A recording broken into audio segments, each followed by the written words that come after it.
Well, a warm welcome to this talk. Now, of course, there's a time to be born and there's a time to die. And none of us know specifically when we'll die, but we can work it out based on populations and demographics and age profiles and predisposing conditions, how likely death is. And using those criteria, it's very unlikely that these deaths would have occurred in Germany, essentially spontaneously. These 11 deaths that occurred in Germany were all in opposition party candidates, seven of whom were AfD, Alternative for Deutschland. So if you haven't got time to watch this video, the bottom line is that this is mathematically very improbable, and yet it has happened. So basically we're reporting on an improbable event that just so happens to affect opposition candidates for the upcoming German elections. Let's look at it in a little more detail now. So 7 Alternative for Deutschland candidates died prior to the 2025 local elections in North Rhine Westphalia, scheduled for September the 14th, in the next sort of few days. Now, I am relying somewhat on translated references, but they are there. Some of them are written primarily in English as well, so I've been pretty careful to try and reference this as tightly as I can, because clearly it's well, what is it? Is it interesting? Yeah, I guess so. Is it tragic? I guess so. Is it alarming? I hope not. Let's carry on. AfD candidates who died before the 2025 elections in Germany. And apologies to German viewers for my pronunciations. Wolfgang Seitz died age 59. Young age to have a heart attack. You would expect it to be a bit older, but hey, it happens. It happens, sadly. Died the 16th of August. 3 days later, Wolfgang Klinger, age 71. 3 days later, death described as natural causes. Stefan Berendes, age 59, died just basically a week after, 8 days after, on the 27th of August 2025. Cause of death there, less clear. Sudden cardiac arrest is one, some people say, some outlets say. Natural causes, others say it's kept secret for privacy reasons. So it looks like it's a sudden cardiac death. And of course, spontaneous cardiac deaths happen. People can go into a condition called, for example, there's several, but a common one is called ventricular fibrillation, where the ventricles just flutter. You get no effective cardiac output unless you're defibrillated within a few minutes. Then you'll go into a condition called asystole, where the heart will just stand still. And of course, that is what death is in one sense, in some senses. So this happens. Out of hospital cardiac arrests are well known. But we've got a bit of a cluster of strange events here, which is the bit where the probability theory informs us that this is unlikely. Ralph Lange, age 66, presumed heart attack. Now these are all, so far, these are all AfD candidates. The 7 people I'm itemising here are all AfD candidates. René, even affecting the reserve candidates who would want to step in. René Herford died the 1st of September. Patrick Tietze, 42, reserve candidate. Herford died from kidney disease. Patrick Tietze, suicide. Suicide, of course, is a great tragedy. But is also possible to, what's the word, simulate, impersonate, I don't know. This is why people are uncomfortable with this. But anyway, all we know is that the official reports say, the news reports are saying suicide. And then Hans Joachim Kind died early September. We don't know the exact date, described as natural causes. Now, German police and authorities say no evidence of foul play. No evidence of foul play. So I guess they must be saying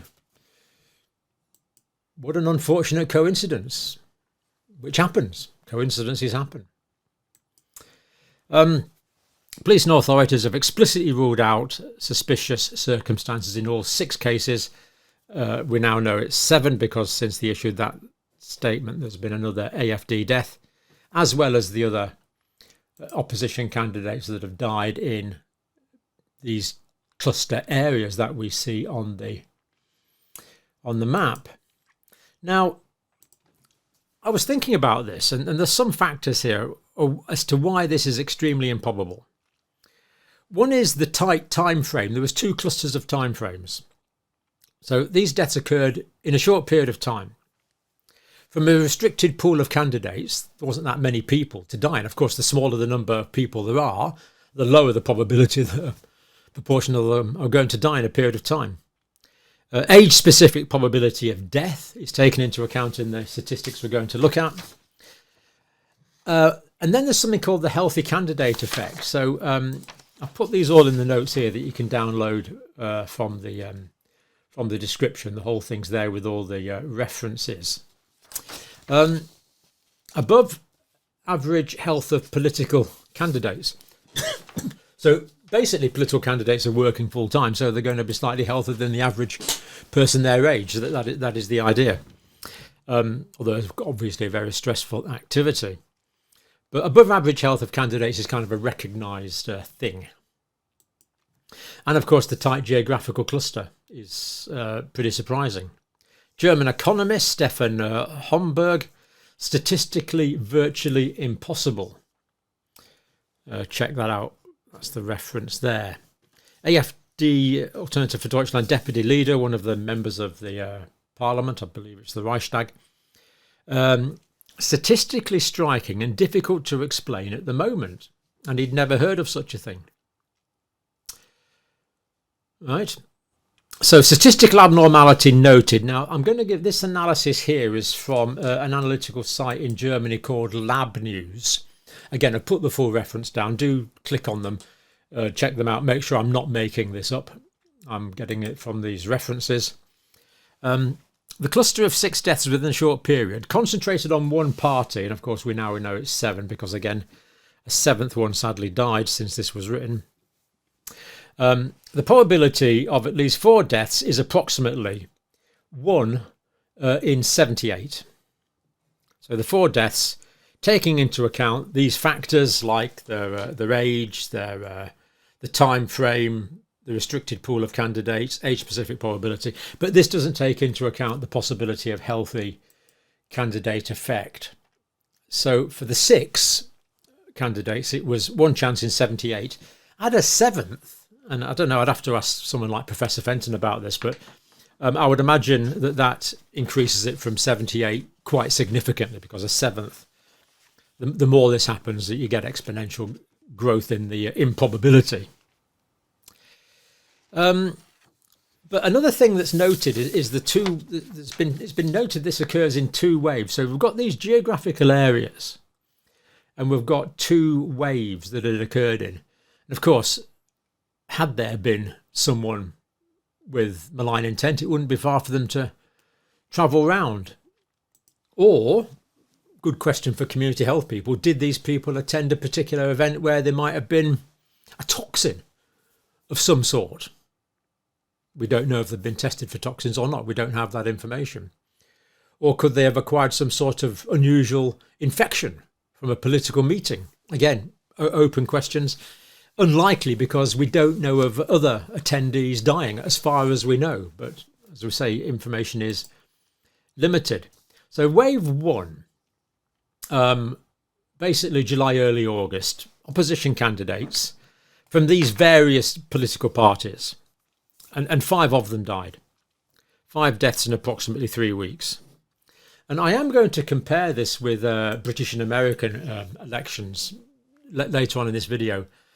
And it shows just how improbable this is, because basically it's very unusual for candidates to die in the elections I'm going to cite. Although, of course, one candidate did nearly die in the recent American elections. The bullet missed his brain by about that much, thankfully. Donald Trump, of course, who moved at just the right time to make the bullet go through the tip of his ear rather than the parenchyma of his brain. Frightening to think what could have happened there. Anyway, it didn't. Anyway, the second wave for these deaths in Germany, mid to late August to early September.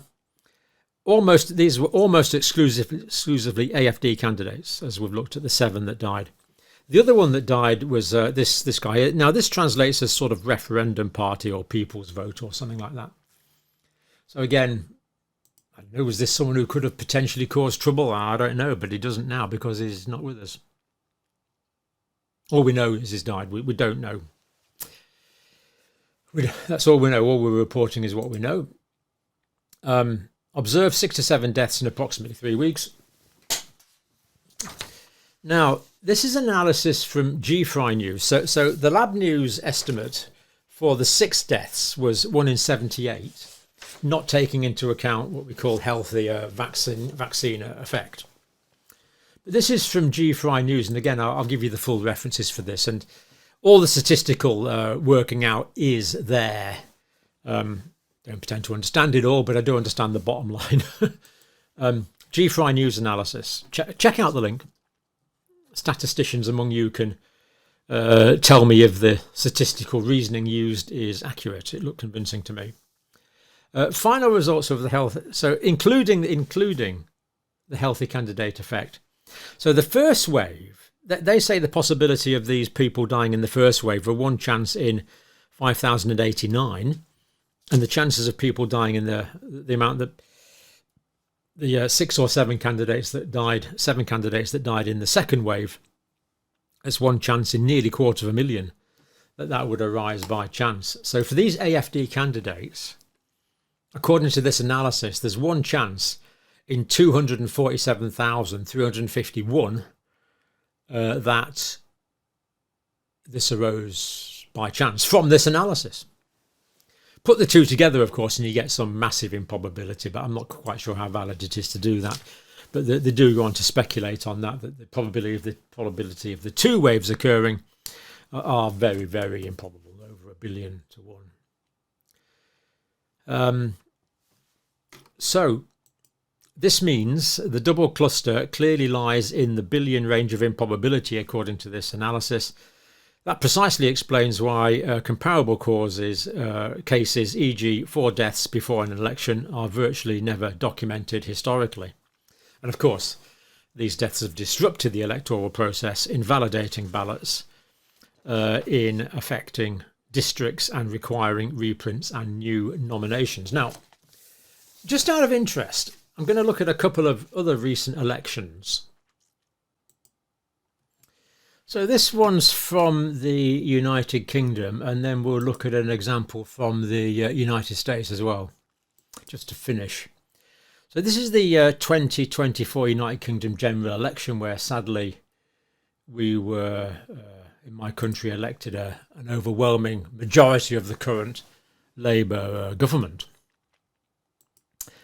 Tommy Corkwell was a Royal National Lifeboat Institute volunteer, and he was a Reform UK candidate, and he died after being selected candidate of York. Now, the reason I'm mentioning this is Mr. Corkwell was the only candidate that died during that election, having been selected to be a candidate, the only one. Whereas in Germany, remember, we had slightly more. We've got this cluster of 11. But even this was relatively uncommon. Passed away suddenly, aged 41. This is Mr. Corkwell, the Reform candidate, from a stroke. Now, strokes are very uncommon at age 41, so tragically Mr. Corkwell is reported to have died of a stroke. The average age to die from strokes in the United Kingdom is 79. But Mr. Corkwell was 41, so very tragic death, dying of a stroke so young. And I didn't make that 79 up. That is the reference for the average age of deaths from strokes in the United Kingdom. And likewise, in the recent American elections for the US House of Representatives, November the 5th, 2024, the last one, just checked on the last ones really. Jennifer Pace, Republican, sadly died of cardiovascular disease, aged 59. So we see these large-scale elections in the United Kingdom and the United States, just to pick two examples. Yes, there was a death of one candidate. I didn't go back further. But in Germany, there was the 11, which is improbable. But of course, improbable events happen. Improbable events can be convenient for some, inconvenient for others, but of course, tragic. And our condolences to the families involved. Let me know what you think. Any comments on the quality of the statistical analysis used in those two references I would appreciate. But I think we've conclusively demonstrated this is a highly improbable event. Let's hope we don't see any more political people dying. It's not the way we want to do our politics. As far as we know, the police are saying all natural causes.